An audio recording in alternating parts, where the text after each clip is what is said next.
Hi everyone, good morning. তোমরা সকলে কেমন আছো? আশা করব তোমরা প্রত্যেকেই ভালো আছো আর আমরাও ভালোই আছি। আজ গত ৩ মাস পর আবার আমি ভয়েস ওভার দিচ্ছি। ভিডিও করছি বলব না। এই ভিডিওটা গত ২-৩ মাস আগেকারই ভিডিও। এখনো ভিডিও শুরু করিনি। আর যদি ঠিকঠাক এই ভিডিওটা আমি পোস্ট করতে পারি, তবেই আমি আবার ভিডিও শুরু করব। আসলে মানুষের লাইফ ভীষণ আনপ্রেডিক্টেবল। আ কখন যে কি হয় তার তো কোনো ঠিক নেই। যেমন দেখো না, আমি যখন এই চ্যানেলটা খুলেছিলাম, তখন ভেবেছিলাম যে খুব সুন্দর করে কাজ করব, পরপর ভিডিও দেব। প্রতিদিন না পারি অন্তত একদিন ছাড়া, ছাড়া ভিডিও দেব। খুব ভালো মন দিয়ে কাজটা করব। কিন্তু সেটা আর হয়নি। ৩ মাস আমি কোনো ভিডিও নেই, কিচ্ছু করিনি। আসলে অ্যাম এই যে ভিডিওটা তোমরা দেখছো, তখনও জানি না যে লাইফে এরকম সিচুয়েশান আসতে চলেছে বা এত ঝামেলার মধ্যে দিয়ে কয়েকটা মাস আমাদের কাটবে। তখনও কল্পনা করিনি। আর এরকম সেই জন্যই বলছি, দেখো আজকে ভয়েস ওভার দিতে গিয়েও ঠিকঠাক ভয়েস ওভার দিতে পারছি না। বলে না মানুষ অভ্যেসের দাস। এই যে সমস্ত কাজগুলো আমি করতাম সেগুলো থেকে বেরিয়ে গেছি আজ এতদিন। তারপরে আবার যখন কাজটায় হাত দিচ্ছি তখন তো একটু খটোমটো লাগবে, একটু তো অসুবিধা হবেই। সেটাও আমার সাথেই হচ্ছে। যাই হোক, এই ৩ মাস ভিডিও না দিয়ে জানি আমার মানে এমনিতেও জাস্ট কয়েকটা মাত্র ভিডিও দিয়েছি। কিন্তু ইউটিউবে আমি কাজ করছি অনেক দিন। কিন্তু আমি সেভাবে কিছুই সাকসেস পাইনি। এর আগে ২ খানা চ্যানেল খুলেছিলাম। ১ম চ্যানেলটা তো মানে একটু জাস্ট গ্রো হওয়ার পরেই আমাকে বন্ধ করে দিতে হচ্ছে। কিছু টেকনিক্যাল কারণে কিছু প্রবলেম হয়েছিল তখন। আর 2nd চ্যানেলটা তাও অনেকদিন এগিয়েছিলাম বা বেশ কিছু সাবস্ক্রাইবার আমি গেইন করেছিলাম। তারপর নিজের থেকেই আমি বন্ধ করে দিয়েছি যে কিছু করতে পারছি না, হচ্ছে না। সেই হিসাব করে আমি বন্ধ করে দিয়েছি। আর তারপরে আবার এটা মানে দেখো একটা কাজ করতে, করতে সেটা তো একটা অভ্যেসে দাঁড়িয়ে যায়। যেটা তোমাদের আগেও বললাম যে মানুষ হচ্ছে অভ্যেসের দাস। সেরকম ভিডিওটা যখন বন্ধ করে দিয়েছি তখন ভীষণ খারাপ লাগছিল যে কিছু একটা নেই, নেই মনে হচ্ছিল। রেগুলার সকালে উঠেই ক্যামেরা অন করা, তারপরে নিত্য কাজগুলোকেই আবার ভিডিওয়ে ক্যামেরাবন্দি করা। আ তারপরে সেটাকে আবার যাই হোক ঠিক করে প্রেজেন্ট করা তোমাদের সামনে। এটা না ভীষণ পছন্দের একটা কাজ ছিল যে এই বন্ধ হয়ে গেছে না নিজেরই কিরকম খারাপ লাগে। ভাবলাম ঠিক আছে আরেকটা চ্যানেল খুলি, চেষ্টা তো করে দেখি। দেখো ১ম এই চ্যানেলটা খুললাম, চেষ্টার মুখেই আমি একদম আটকে পড়েছিলাম। কিরকম আসলে কি বলতো? এইটা হচ্ছে সেপ্টেম্বর মাসের ভিডিও। সেপ্টেম্বর মাসের সত মানে ছেলের পরীক্ষা, তারপরে হচ্ছে সংসারের মানে যেরকম নিত্য নৈমিত্তিক চলছে একটা ব্যস্ততার জীবন, তার মধ্যেই খবর আসে যে শাশুড়ি হঠাৎ করেই বাথরুমে পড়ে গেছে। মানে বাথরুমে ঢুকেছিল, পড়ে গেছে। দরজা বন্ধ মানে অনেকক্ষণ খুলছে না যখন, তখন আওয়াজ-টাওয়াজ দিয়েছে, কোনো আওয়াজ নেই। তখন পাশে মানে আমাদের ফোন করেছে। তারপরেই আমরা পাশাপাশির লোককে ফোন করেছি। ওখানে তো একটা লোক থাকে ২৪ ঘন্টা নয় সরি ১২ ঘন্টা মানে সকাল ৮টা থেকে রাত্রির ৮টা। এবার সকালবেলায় বাথরুম গেছিল তখনও যে থাকে বাড়িতে সেই দিদি এসে পৌঁছায়নি। তার মধ্যিখানেই এরকম হয়েছে। পাশাপাশির লোক ডেকে বাথরুমের দরজা ভেঙে দেখা গেছে বাথরুমে সকালে গিয়ে ওইখানেই মাথা-টাথা ঘুরে পড়ে অজ্ঞান হয়ে পড়ে আছে। প্রায় ৪০ মিনিট পর এরকম তারপরে ওরাই ধরাধরি করে পরিষ্কার-টরিষ্কার একদম নোংরা হয়েই পড়ে গেছিল।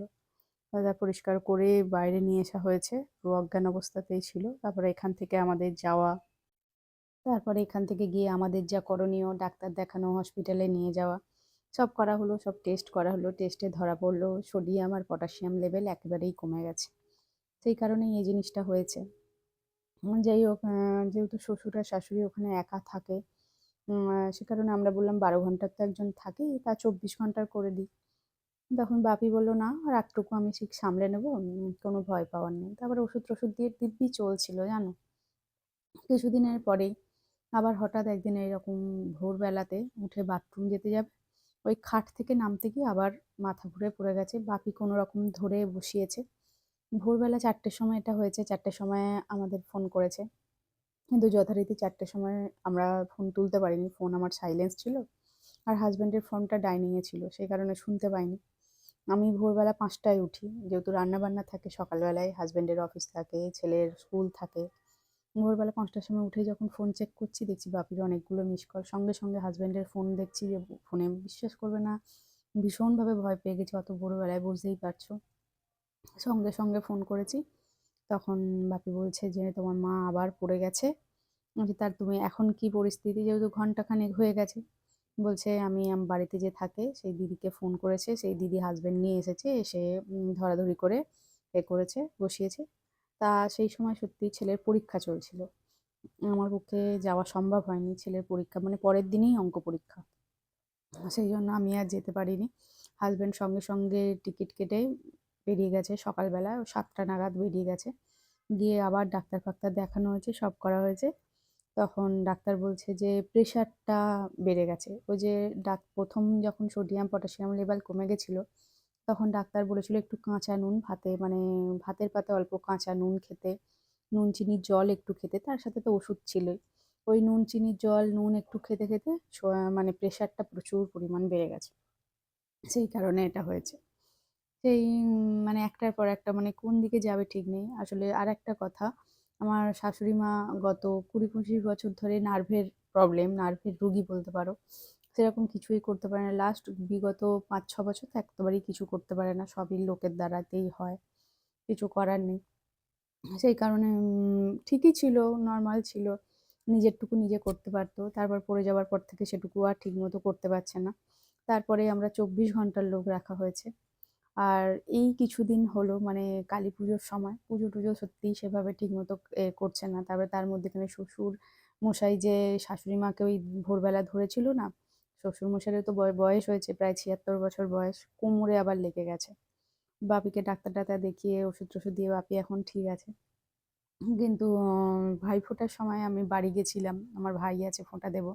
ভাইফোঁটার আগের দিনে হঠাৎ করে শাশুড়ি মা আবার এই ঘর থেকে জাস্ট ও ঘরে গেছে চান করবে, মাথার ক্লিপটা খুলে রাখতে গেছে।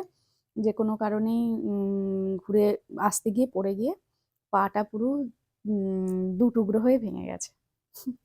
সে ভাগ্যি ভালো আমরা তখন ওখানেই ছিলাম। যাই হোক ডাক্তার দেখিয়ে করে ডাক্তার তো বলেছিল ১ম এ অপারেশন করতে।